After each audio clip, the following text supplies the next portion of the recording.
नमस्कार, आप सभी का फिर से स्वागत है मेरा YouTube चैनल अभ्यास.com पर। आइए आज समझते हैं विभाजन एल्गोरिथम। यूक्लिड विभाजन एल्गोरिथम है क्या, इसे कैसे सॉल्व किया जाता है और किसी भी प्रश्न में इसका उपयोग हम कैसे करेंगे। तो सबसे पहले बात करते हैं यूक्लिड विभाजन एल्गोरिथम। एल्गोरिथम का मतलब होता है कि दिए गए प्रश्न को हल करने का जो विधि होता है, जो लिखने का तरीका होता है, उसी को हम एल्गोरिथम कहते हैं। ठीक है, तो ये होता क्या, सूत्र क्या है इसका?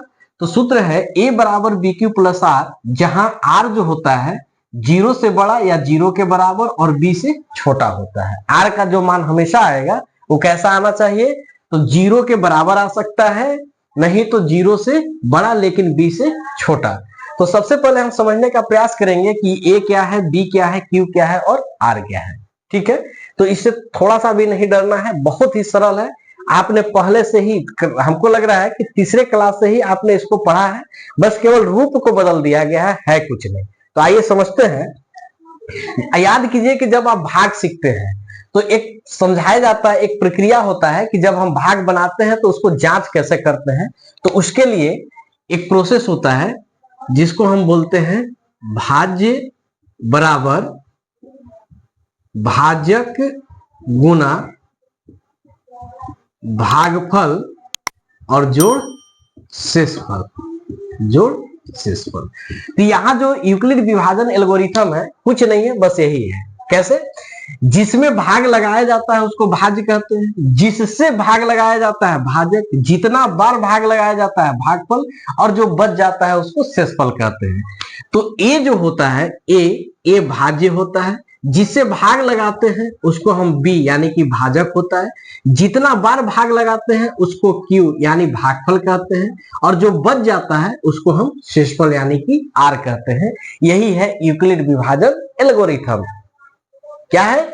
यूक्लिड विभाजन एल्गोरिथम। ए का मतलब भाज्य, बी का मतलब भाजक, क्यू का मतलब भागफल और आर का मतलब शेषफल। ठीक है, तो सबसे इंपॉर्टेंट बात इसमें यह समझना है कि ये जो आर का मान होता है वो 0 के बराबर और 0 से बड़ा लेकिन b से छोटा ही क्यों होता है, बस इसी बात को समझना है। तो आइए इसको हम एक एक एग्जाम्पल के माध्यम से समझते हैं कि ऐसा क्यों होता है। तो चलिए शुरू करते हैं। अगर मान लीजिए कि 6 से आपको भाग लगाना है 30 में, ठीक है, और फिर 6 से भाग लगाना है आपको 37 में। ठीक है, सिंपल सा भाग है।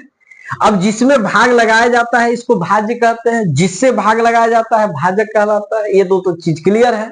तो अब 6 से कितने बार में भाग लगेगा? 5। कितना आ गया? 30। नीचे शेषफल क्या बचा? 0। अब यहां लगाइएगा तो 6 से कितना बार में जाएगा? 6 बार में। कितना हो गया? 36।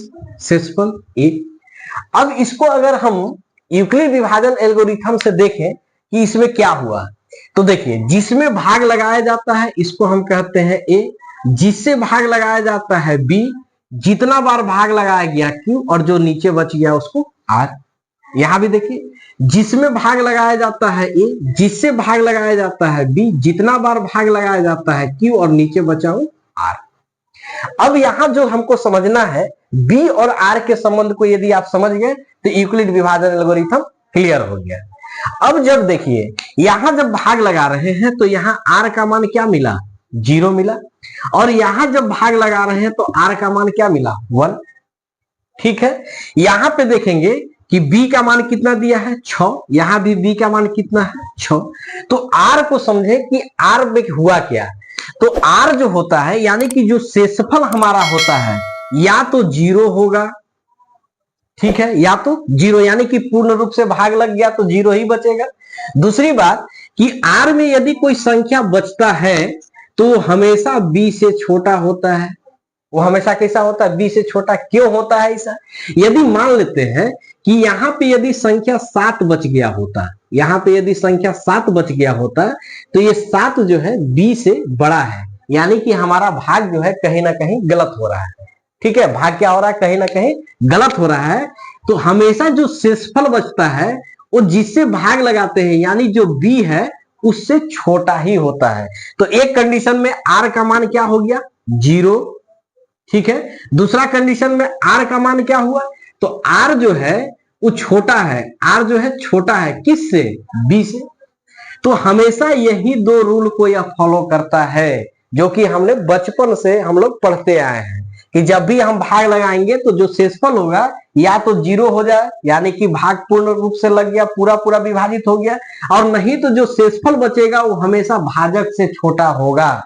यानी कि यहाँ पे हम कह सकते हैं कि यहाँ जो शेषफल बचा ये 0 हुआ, क्योंकि 6 से 30 में पूर्ण रूप से भाग लग गया, यानी कि 30 जो है 6 से पूर्ण रूप से विभाजित है, और यहाँ जो 37 है वो 6 से पूर्ण रूप से विभाजित नहीं है, इसलिए इसका शेषफल कितना बचा 1, और 1 जो है 6 से छोटा होता है। यही है आपका यूक्लिड विभाजन एल्गोरिथम। ठीक है, उम्मीद करते हैं कि आपको यह टॉपिक समझ में आया होगा। फिर मिलते हैं अगले वीडियो में और इसी पर आधारित प्रश्न को हल करेंगे। तब तक के लिए धन्यवाद।